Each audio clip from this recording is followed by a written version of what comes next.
Good morning, शुभ सकाळ सर्व मित्रांना मैत्रिणींना.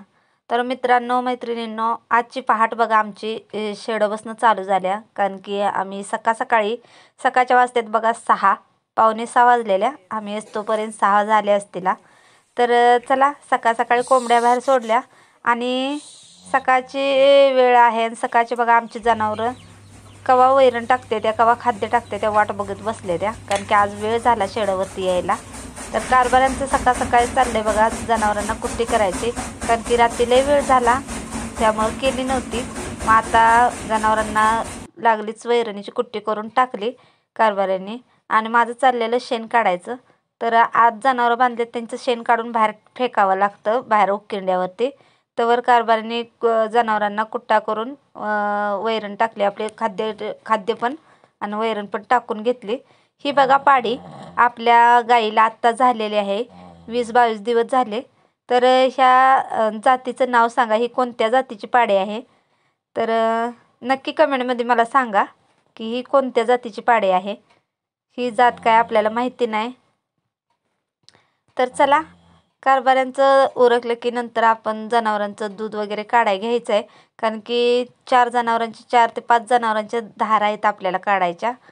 तर असं बघा जाळीमध्ये ह्या 3 पाड्या आहेत.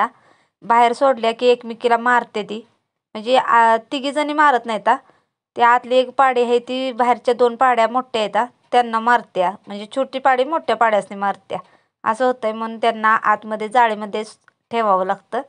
आणि ही आत्ता झाल्या त्यामुळे हिला आतमध्येच ठेवल्या गाईपाशी. तर हे बघा शेण मी काढलंय. तर अजून गोठा साफ करायचा होता, तर गोठा साफ करून घेतला मी.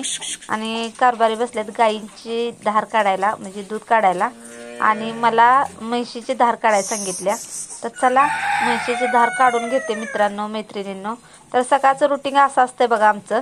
सकाळची पहाट आमची होते जनावरांपाशी आणि दिवससुद्धा मावळतं जनावरांपाशीच. जेवायला खायलाच घरी जाईल तेवढं. कारण की ड्युटी सकाळची चालू झाली शेडपाशी की शेडपर्यंत येऊन थांबती. की सकाळ पण शेडतच होते आणि संध्याकाळ पण शेडतच होते, असं म्हणाय काय हरकत नाही. तर चला कारभाऱ्यांची बघा झाल्या गाईंच्या धारा काढून. तर माझी पण झाली म्हशीची धार काढून.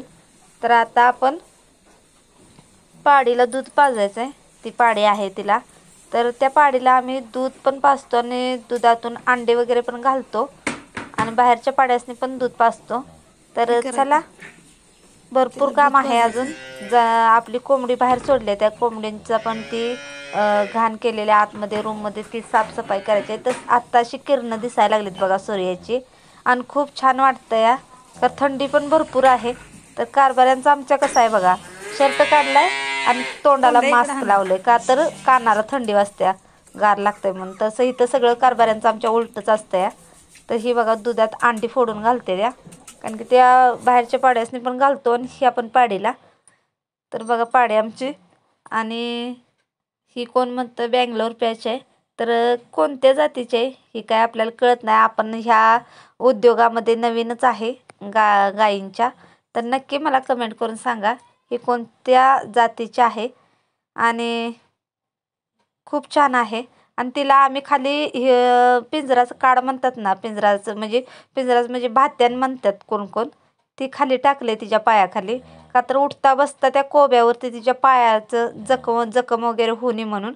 तर ती आता आपण तिथली साफसफाई करायची, ती काढून बाहेर टाकायची आणि दुसरं काढ टाकायचं. तर मित्रांनो शेडवर तर काम आवरून घरातलं पण आवरावं लागतं. तर घरातलं जेवण वगैरे करून कारभारी नंतर शेडावरती गेलेत. आणि माझं चाललंय बघा, जे भात आणून टाकलंय ते निम्मार्ध मी साफ केलेलं आणि निम्मार्ध राहिले. मग ते आता साफ करायचं चाललंय. आणि विराज यशराज आहेत. तर ही बघा दिवाळीचा फराळ आता खायचं चाललं आहे. कारण की दिवाळीत त्यासने गोड लागला नाही, आता गोड लागायला लागला आहे. तर माझं चाललंय काम आणि ह्यांचं चाललंय बघा फराळ करायचं. तर चला मित्रांनो, मागल्या वर्षी आपल्याला 66 पोती भात झालं आणि ह्या वर्षी कमी झाले. तर ह्या वर्षी 16 पोतीच भात झालं आहे आपल्याला. तर 7-10 पोती मी 2-4 दिवसापूर्वी म्हणजे साफ केलेलं, असं वाऱ्याला दिलेलं. आणि 5-6 पोती राहिलेलं ते आत्ता वाऱ्याला द्यायला लागलो आहे. तर हा बघा पंखा, तुम्ही म्हणशीला एवढा स्लो कसा चालतोय. तर दिसताना ते दिसतोय स्लो, खरं वारं भरपूर देतोय. आणि ह्या पंख्याच्या वाऱ्यानंच मी सर्व भात साफ केलं, म्हणजे वाढवलं. तर चला, आमच्यात बघा मुलं पण भरपूर मदत करतात मला कामात.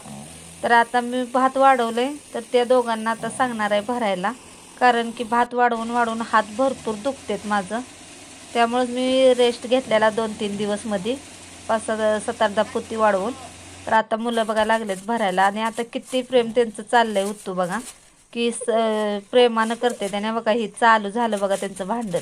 निम्मच भरलंय, निम्म्याला चालू झालंय बघा भांडण. कसं असं सारखं बघा त्यांचं भांडणं चालू असतं. भांडणं तोडवतं मला नाकीनं येते, रगत आटतंय माझं त्यांच्या मागं लागून लागून लागून.